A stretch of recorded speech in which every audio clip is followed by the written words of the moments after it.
Everyone, welcome back to my channel Payel Rani লাইফস্টাইলে তোমাদের সবাইকে জানাই অনেক অনেক ভালোবাসা এবং শুভেচ্ছা। আজকের ব্লগটা দেখতেই পাচ্ছ, জামাই ষষ্ঠী স্পেশাল ব্লগ হতে চলেছে, দেখতে থাকো। আমরা যখন জামাই ষষ্ঠীতে বাড়িতে ঢুকেছিলাম কেউ আমাদেরকে ভিডিওটা করে দেয়নি, আর আমরা সত্যি কথা বলতে ভিডিও ক্লিপটা নিতে একদম ভুলে গেছিলাম। তাই আবার একটু মিষ্টির দোকানে কিছু নেওয়ার ছিল, সেটা নিতে ড্রেসটা চেঞ্জ করে বাড়ি থেকে চলে এসেছিলাম। দেখো এখানে আলু কাবলি খেতে খুব ইচ্ছা করছিল, তাই দুজনে দাঁড়িয়ে দাঁড়িয়ে আলু কাবলি খাচ্ছি। আর ওকে আমি বলছি কি গরম পড়েছে, সাংঘাতিক গরম, পুরো জামাই ষষ্ঠী স্পেশাল গরম পড়েছিল।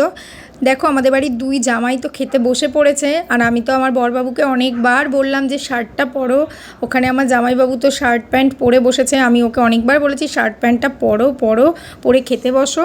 ও পারছিল না গরম একদম সহ্য করতে। এখানে দেখো মা মাসি কত রকম পদের রান্না করেছে। ফার্স্টেই ছিল স্যালাড, তারপরে ছিল বেগুন ভাজা, মাছের মাথার ডাল, সর্ষে ইলিশ, কাতলা মাছের ঝোল, মাটন কষা, চাটনি, দই, মিষ্টি, আরও ফল কাটা হয়েছিল, সেগুলো আমি দিতে ভুলে গেছিলাম, ফ্রিজের মধ্যে রেখে দিয়েছিলাম। ছোটোবেলায় ষষ্ঠীতে মামাসির সাথে যেতাম মামা বাড়িতে, এখন দাদু দিদা মামারা সবাই চলে এসেছিলো ষষ্ঠীতে আমাদের বাড়িতে, তাই আমরা সবাই মিলে একসাথে ষষ্ঠী কাটিয়েছি। আমাদের মধ্যে জামাই ষষ্ঠীর যেগুলো রিচুয়ালসগুলো থাকে সেগুলো নেই। আমাদের মধ্যে এমনি জামাইকে সাজিয়ে খেতে দেওয়া হয়, নতুন জামা কাপড় দেওয়া হয় মেয়ে জামাইকে, ব্যাস এই নিয়মগুলোই আছে। তাছাড়া আদার্স যে সমস্ত রিচুয়ালসগুলো থাকে সেগুলো আমাদের মধ্যে নেই। ফলটা দিতেই ভুলে গিয়েছিলাম, তোমাদেরকে একটু আগেই বলেছিলাম ভিডিওতে, মা মনে করিয়ে দিল। তারপর ফলটা আমি দুজনকে দিলাম সামনে। খাওয়া দাওয়ার পর্ব শেষ করে বিকালে আড্ডা মারছিলাম সবাই মিলে বাইরে একটু। হাওয়া দারুণ, পুচকুকে কি কিউট লাগছে। শোনো প্রিয়াম, প্রিয়াম এই যে তোমার মাথা ঘোরাচ্ছে জর্দায়। এখানে আমার কাকা দেখো ঘুড়ি ওড়াচ্ছে, বাচ্চা বয়সে ফিরে এসেছে, বুড়ো বয়সে ভীমরতি। দেখতেই পাচ্ছ এখন আমরা বিকালবেলা খাওয়া দাওয়া করে এখন সবাই মিলে একটু বাইরে হাওয়া খাচ্ছি। ওই যে পুচকু ওর মেশোর মা ঘাড়ের ওপরে উঠে বসেছে, কি খুশি, নামতে চাইছে না। ওই যে পুচকু, পুচকু হাই করা, হাই করা, হাই।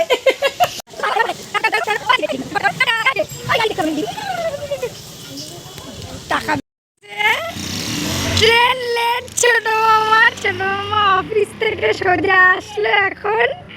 ছোট মামার একটু লেট আছে, করছিলাম ছোট মামাকে। আর এই যে টাটা করছে, দেখো ওখানে দিদা, ওই যে আমার দিদা, ওই যে মাসিমণি তাকাবে না, মাসিমণি এখন সাজুগুজু করে নেই। সবাই এখন টোটোতে উঠে পড়েছে, টোটোতে উঠে ঘুরতে যাচ্ছে নাইটি পরে, সবাই নাইটি পরে। এই যে আমি নাইটি পরা, কি দিদা, এই যে ছোট মামা হাই করতে সবাইকে, হাই করো, হাই টাকা, হাই বলা না, হাই তোমরা সবাই কেমন আছো? এটা আমার পুচকু সোনা।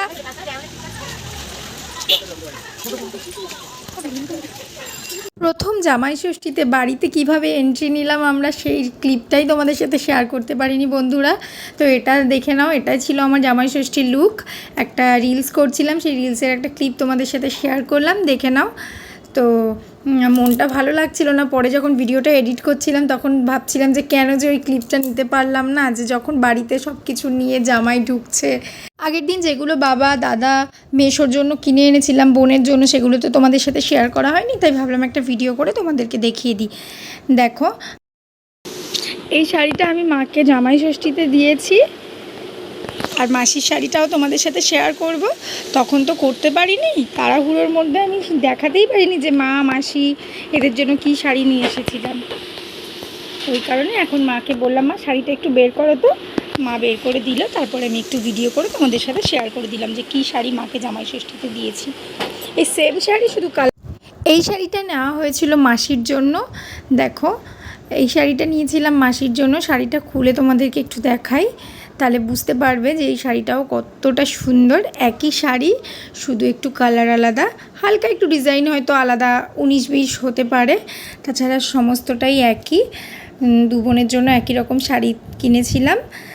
মাসির তো খুবই পছন্দ হয়েছে শাড়িটা, মাসি বারবার বলছিল মনা শাড়িটা সত্যিই খুব সুন্দর হয়েছে। জামাই ষষ্ঠীর দিন রাত্রেবেলা আমরা দুজনে মিলে একটু বেরিয়েছিলাম মধ্যমগ্রামে। আমাদের দুজনের একটু দরকার ছিল, আসলে আমার ননদের বিয়ে, তো ওর জন্য একটা শাড়ি কেনার ছিল, বিয়ের বেনারসিটা। তাই যাচ্ছিলাম আমরা দুজন কালীমাতা বস্ত্রালয়ে। মধ্যমগ্রাম নিউ ব্যারাকপুরে যারা থাকো তারা নিশ্চয়ই চেনো কালীমাতা বস্ত্রালয়, তো ওখানেই যাচ্ছিলাম। তারপর যাওয়ার পথে বড়বাবু বলল স্যার ফোন করছে, স্যারের বাড়িতে একটু যাবে, স্যারের সাথে কথা বলবে।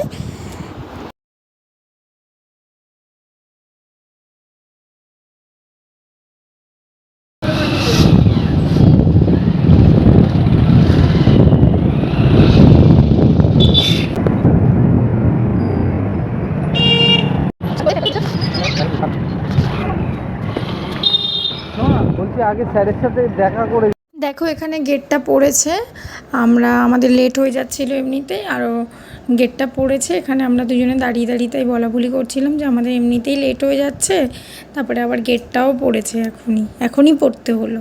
দেখো এখানে দাঁড়িয়ে রয়েছি। জানো তো এই রেল গেট পার করে কত যে স্কুলে গেছি, সে স্কুল লাইফটার কথা মনে পড়লে দেখো এখান থেকে ট্রেন যাচ্ছে, সেটা তোমাদেরকে একটু ভিডিও করে দেখি। চলে এসেছি আমরা প্রায় কালীমাতা বস্ত্রালয়ে। দেখো ঢুকে পড়েছি, ঢুকে কিছু বেনারসি কালেকশন দেখাতে বললাম, বড়বাবু স্যারকে আনতে গেছে, আর আমি কিছু শাড়ি দেখতে লাগছিলাম। এই শাড়িটা আমরা ননদের জন্য নিয়েছি, দিদিভাইকে খুব ভালো লাগবে এই শাড়িটাতে। দেখো পুরো পিওর রেডের ওপরে গ্রিন পাড়, একদম চওড়া পাড়, খুবই সুন্দর শাড়িটা। তো আমি ওনাকে দেখে পুরো সুন্দর করে দেখাতে বলছিলাম, কিন্তু আসলে যে কুচিতেও গ্রিন পড়বে আমি বুঝতে পারিনি, সেটাই বাড়িতে আনার পরে দেখেছি। তো বিয়ের টাইমটা যেহেতু দিনটা অনেকটাই কাছে ছিল, ওই জন্য আর চেঞ্জ করতে পারিনি। দেখো কিন্তু শাড়িটা অসম্ভব সুন্দর। দেখো এখানে খুলেছে, খুলে আমাকে দেখাচ্ছে, কি সুন্দর, কত সুন্দর শাড়িটা। এটা হলো জামাই ষষ্ঠীর পরদিন সকালবেলা। আর ওটা যে তিতলি আমার লিজা দি আমাদের খুব পরিষ্কার আমাদের দিয়ে, ওইসব বলিস না। এই যে এটা হচ্ছে আমার দিদি, আর সোনা দানা পড়ে। কি বাবা এসব বলিস না, অনেক বড় লোক, চুরি হয়ে যাবে। এখানে দেখো এই যে ওরা লিজা দি বড় ভালো, অনেক গেলে আমাদের জম্বের খাওয়ানো খাওয়ায় বাড়িতে, খাওয়া পারে এত এত। আমরা এখন ঘুরতে বেরিয়েছি, দেখতেই পাচ্ছ। এই যে আমার বর, পেছনে বোন, এই যে আমি, আর পেছনের গাড়িতে আছে ছোট মামা, সৈকত আর মাসি। দেখা যাচ্ছে না, ছোট মামার গাড়ি আলোটা পড়ছে, দেখা যাচ্ছে। কোথায় যাচ্ছিস? ঘুরতে ঘুরতে কেউ কোনোদিনও যায়নি আজকে।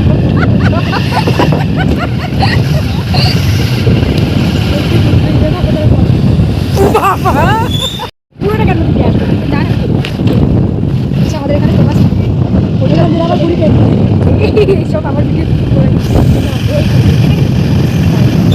ঘড়িটাও পেলাম না, ঘড়িটা কোথায়?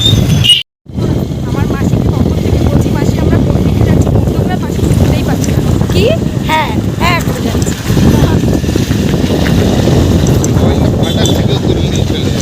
কেউ তুলতে পারবে না, যে গাড়ি ঘুরিয়ে তুলতে আছে, গাড়ি দেখতেই পাচ্ছ তোমরা। আমরা ঘুরতে পেরেছি, আমি দিদি, আমার বর, পেছনে আমার মামা, আমার মাসি, সৈকত। চলে এসেছি আমাদের নিউ ব্যারাকপুর পুলিশ স্টেশনের সামনে। দেখো তোমাদেরকে দেখিয়ে দিলাম, এটা হলো আমাদের new Barrackpore police station. Police station ঠিক পেছন দিক থেকেই শুরু নিউ ব্যারাকপুর বাজার।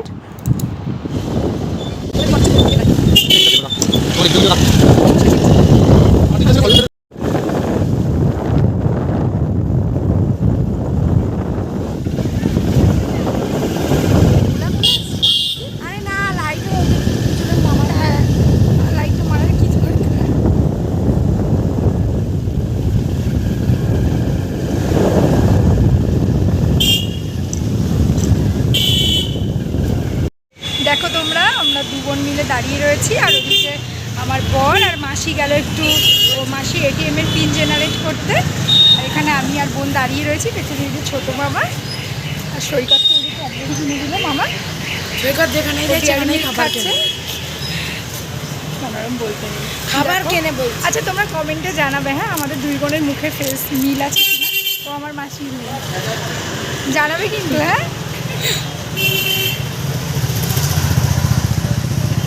দেখো আমরা দাঁড়িয়ে রয়েছি, এটাকে দেখো, আর আমার বড় দিকে তাকাচ্ছে, দেখছে আমাদের দুজনকে। জানো তো এই রাস্তা থেকে অনেক স্কুলে গেছি আগে, আমি যখন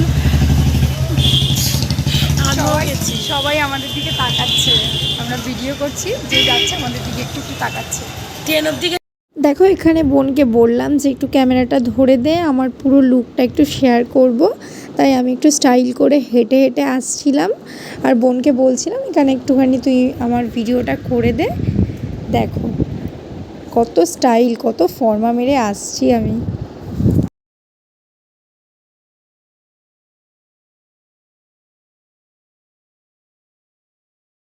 মুখে মনে তো আসে মেরে দিচ্ছে। এখানে বোন বলছে যে বোন মজা করছে, সারা রাস্তা এত হাসায়, ও এত হাসায়, হাসতে হাসতে পেটে ব্যথা উঠে যায়। ওষুধ খা, বলে কি ওষুধ খা। আমি একটু রাস্তায় ছেলে দেখে নিচ্ছিলাম। হ্যাঁ আমি তো বিবাহিত, আমার শুধু একজনকেই ভালো লাগে, সেটা হলো আমার বর। ওর এখন সময়, ও এখন রাস্তায় এদিক ওদিক সব দিকে তাকাচ্ছে।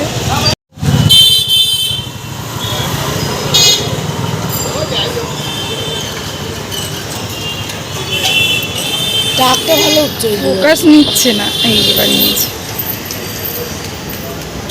কি মা দিদি সৈকতে করে রয়েছে কেন?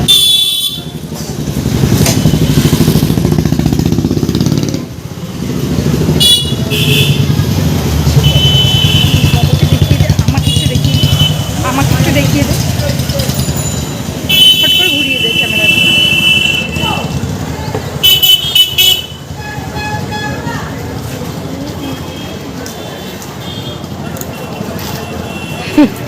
হ্যাঁ বন্ধুরা দেখো ঘুরতে বেরিয়ে, জানি না কাদের সাথে এরকম হয়, আমাদের সাথে হয়েছে। আমার বোনের জুতো ছিঁড়ে গেছে রাস্তায় ঘুরতে বেরিয়ে, এখন ও ভাবছে যে কী করে আমরা বাড়িতে যাব। দেখো অবস্থা, জুতো একদিকে, ও একদিকে, ওর পা একদিকে, খালি পায়ে রাস্তায় দাঁড়ানো। জুতো ছেঁড়ার পরিণতি দেখো অবস্থা, রাস্তায় দাঁড়িয়ে রয়েছে, এখন জুতো ছিঁড়ে গেছে। কি অবস্থা! জুতো ছেঁড়ার পরে তোমার অভিজ্ঞতা জানাও। খুবই ভালো। আমি চাই যেন সবার জুতো ছিঁড়ে যায় এরকম রাস্তা, এরকম রাস্তায় ঘুরতে বেরিয়ে, হ্যাঁ ঘুরতে বেরিয়ে, বিশেষ করে বয়ফ্রেন্ডের সাথে বেরিয়ে, হ্যাঁ তাহলে বয়ফ্রেন্ড জুতো দাঁত দিয়ে কামড়িয়ে নিয়ে যেতে পারবে। দেখো আমাদের ছোট্ট সৈকত কি বলছে। হাই গাইস, আমাদের জুতো এখনো ছেড়েনি। আমাদের না, আমার আর তোরটা ছেড়েনি, আমার জুতো একদম একটুও ছেড়েনি। কিন্তু তিতলিটা পুরোই ছিঁড়ে গেছে, হাঁটতে পারছে না। কেউ যদি ইন্টারেস্ট থাকো তাহলে এসে জুতো কিনে দিয়ে যেতে পারো, কিনে দিয়ে যেতে পারো, কিংবা এজন্য জুতো ছোট বাদ মামা দায়িত্ব দাঁড়িয়ে নিতে আছে। পারো। ও বলছে যে ওর যদি কেউ জুতো বয়ে নিয়ে যেতে চাও তাহলে ও তাকে বর করবে। এটিএম থেকে পিন জেনারেট করে আমরা সোজা চলে এসেছি 7 নম্বর গেটে। 7 নম্বর গেটে এখানে একটা দাদা আছে, খুব ভালো ফুচকা বানায়। আমরা সবাই ফুচকা খাওয়ার জন্য এখানে দাঁড়িয়ে রয়েছি। দেখো এখানে ফুচকা খাবো বলে আমরা সবাই দাঁড়িয়ে রয়েছি। এখানে সৈকতের মুডটা একটু অফ, কেন সেটা আমরা জানি না। দেখো এখানে এই দাদার কথাই বলছি, বিয়ের আগে আমি আরও এখানে প্রায় দিনই ফুচকা খেতে আসতাম। বড়বাবু এখানে অফিসের ব্যাপারে কথা বলছে কার সাথে, ওখানে মাসি কি তাকিয়ে রয়েছে কখন ফুচকাটা দেবে। দেখো বিয়ের পর এই প্রথমবার গেলাম ফুচকা খেতে এই দাদার দোকানে, বিয়ের আগে তো বহুবার গেছি। সেই দাদাটাও তাই বলছিল যে তোমরা অনেকদিন আসো না ফুচকা খেতে। তো ফুচকা খাচ্ছিলাম আর এদিকে আমি একটু ভিডিও করছিলাম, আর আমার বর তো প্রত্যেক দিনের মতো আবার বারণ করছিল যে ভিডিও করো না, ভিডিও করো না। আমি তো শুনছিলাম না, তারপরেও ভিডিও করেছি। দেখো ভিডিও অন করলেই ওর জ্বর চলে আসে। এখন তোমরা যেই ভিডিওটা দেখছো সেটা হলো আমাদের এয়ারপোর্টের পাশে বাঁকড়া, ওখানে একটা রোড সাইডে একটা ফুড কাউন্টার আছে, সেখান থেকে আমরা কিছু চিকেন পকোড়া নিয়েছিলাম, তাই বসে বসে খাচ্ছিলাম, ওখানে আড্ডা মারছিলাম সবাই, খুব মজা হচ্ছিল। দেখো এখানে আমি খাচ্ছি, দেখতেই পাচ্ছ, খুবই ভালো গেছে দিনটা, এত সুন্দর সময় কাটিয়েছি সবাই মিলে, বলে বোঝাতে পারবো না। মুডটা খুব ফ্রেশ লাগছিল। এর মধ্যে বৃষ্টি নেমে গেছিলো, মানে ঝিরঝির করে বৃষ্টি হচ্ছিল। তারপর ছোটো মামা বললো যে বাড়ির দিকে যেতে হবে এবার। দেখো ক্যামেরাতে কত ভালো লাগছে, এখানে লাইটটা কম ছিল এই কারণে। তারপর আমরা বাড়ির পথে চলে আসলাম। দেখো বাড়ির পথে ফিরছিলাম, কত সুন্দর লাগছিল। আমার তো আসার ইচ্ছাই করছিল না, ছোটো মামা যদি না বলতো আরও একটু ঘুরতে ইচ্ছা ছিল আমার।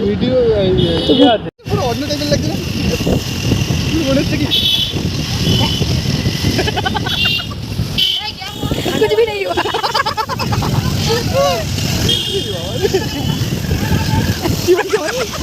কি বলে ঝুলতে ঝুলতে যাচ্ছে